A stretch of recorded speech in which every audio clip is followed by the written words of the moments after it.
ngasi numidang waramda phonggiba pausesing da yawba headlines sing mayamda pawdomjari ahanba oina Bihar mobile app ki khuthangda vote thadahankhre Bihar ki municipal council tarukta pangthokpa mikhalda ahanba oina mobile app ki khuthangda vote thadaba yahankhre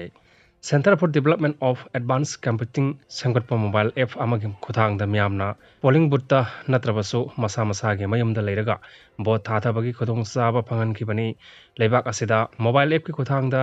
e-voting ki khudong chaba phanghanba ngamba state Bihar na oire ka hena sahi yambadagi polling booth chatpa ngamjadaba amasung haksang gi phibam tonganba natraga atopa mafamda leikraba mioisingna vote thathabagi khudong chaba asi loba yagani haina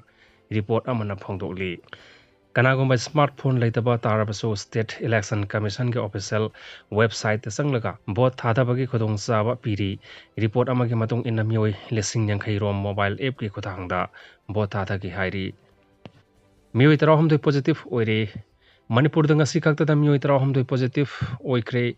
mioi kuntra discharge tawkhraba tungda state asigi active case samaga tarani ban khaktamak ngai haure haina IDSP dagi phangba pauna hairi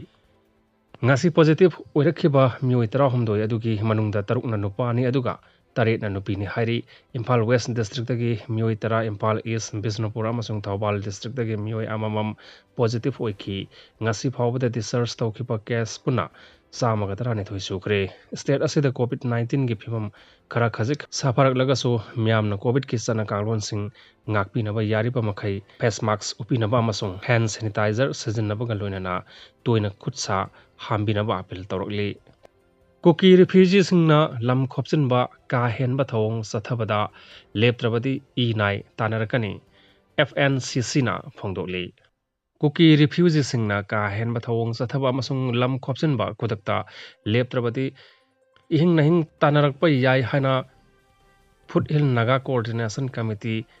FNCC na akanba wafam thamlakli lup asigi media cell na thadorokpa chiro lamana hai haukiba sawol sen numita Imphal dagi ukrul tamna satpa winger ama Mongkot Sepu village mapa yoropada Kuki singna khamlaga winger gi driver amasung passenger sing Pudhagibagi thawong adu khwaidagi akanba mawongda kantiam tawi driver amadi naga nupi amada tamthina phukibagi thawong adu icham chamba hingsa gi thodok ama oina lawba yade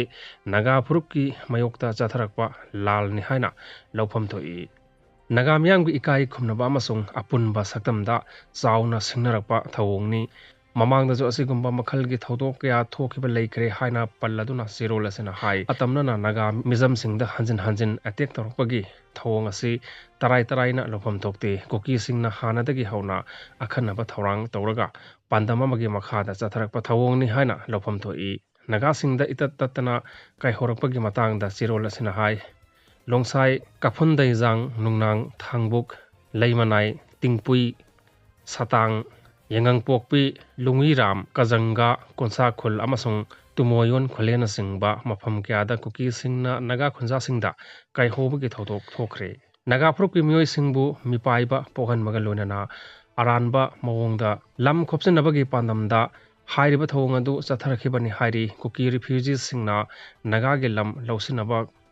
thengkhang kyarakta honaduna lakhi haina palladuna chirola sina hai mapandagi changnakpa Kuki refugees singna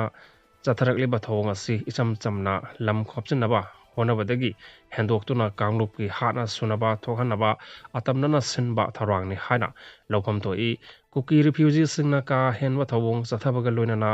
lam khopchinaba honabada khudakta leptrabadi Furup masel gi marakta ihing-nahing tanarakpa yai asigumba thawong sing makhadana chatharakpa matamda naga singna tuminna yengduna leithokloi isagi lam miyamam sung tungi mirol